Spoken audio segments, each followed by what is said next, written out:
ये प्रतिमा तो धातु की है, पाषाण की है, ये अचेतन है, इनके शरीर अचेतन है, और ये पूजा करने वाले पूजक जन को पुण्य फल कैसे दे सकती है?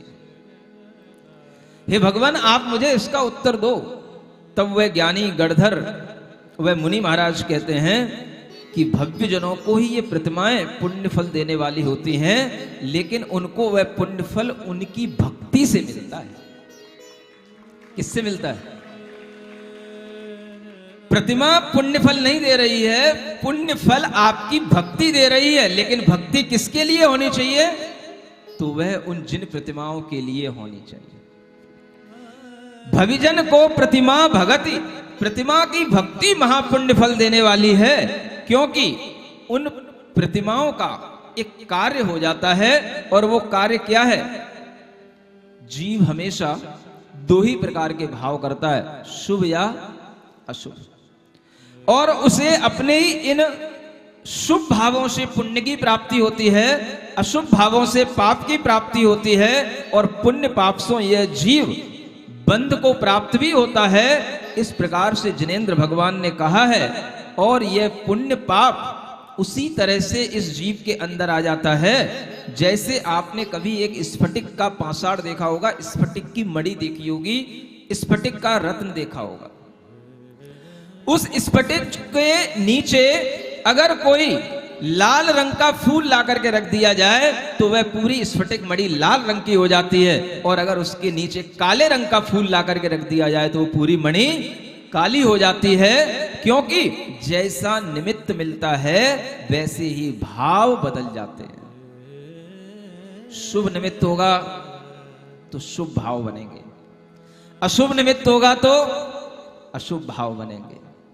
आप यहां बैठे हो, अगर इसी तरह से किसी टॉकीज में बैठे होते, किसी मॉल में बैठे होते, किसी पिक्चर हॉल में बैठे होते, तो क्या देख रहे होते? क्या भाव बन रहे होते? सोचो। और यहां बैठे हो, यहां बैठ करके आप जो सुन रहे हो, यहां कौन सा भाव बन रहा है? ये शुभ भाव है। जहां पिक्चरों को जाकर के देख रहे होते, वहां पर आपके लिए हिंसा, कुशील, परिग्रह, नृत्य, गान, नाच गान, ये सब आपके दिमाग में छा रहे होते। और आपके भावों में अशुभ भाव के कारण से पाप का बंद हो रहा होता। आप यहां बैठे हो, आपको ये सब अभी बेरस लग रहे हैं। अगर मैं बीच में बात भी कर रहा हूं तो हो सकता है कई लोगों को लगे महाराज बीच में ऐसी बात, अभी रस नहीं आ रहा है। अभी तो किसमें रस आ रहा है? अभी तो इसी वैराग्य की भावनाओं में रस आ रहा है। अभी तो इसी जिनेंद्र भगवान की कथा सुनने में रस आ रहा है। अभी और कोई पिक्चर समझ में नहीं आ रही है। ये भाव आपका शुभ भाव है। और इस शुभ भाव से निरंतर आपको क्या हो रहा है? पुण्य बंद हो रहा है। पुण्य जो हमारी आत्मा को पवित्र करता है, ऐसा वह पुण्य बंद कारण जैसा होगा वैसा ही कार्य हमारे अंदर होगा। लेकिन एक बात और ध्यान के रखना चाहिए, वो यहां बात बताई जा रही है कि कारण दो प्रकार के हैं, एक अंतरंग कारण होता है और एक बहिरंग कारण होता है। इसे ही जैन सिद्धांत में अंतरंग कारण को उपादान कहा जाता है, उपादान शक्ति, और बहिरंग कारण को निमित्त कारण कहा जाता है। जब उपादान और निमित्त दोनों मिलते हैं तभी कोई कार्य बनता है। निमित्त कारण उपादान कारण के अंदर कार्य उत्पन्न करके उसकी क्रियाशीलता को बढ़ा देता है। लेकिन कार्य की परिणति जो ढलेगी, कार्य की परिणति जो होगी वो उपादान में होगी, निमित्त में नहीं होगी। निमित्त तो ज्यों का त्यों बना रहेगा।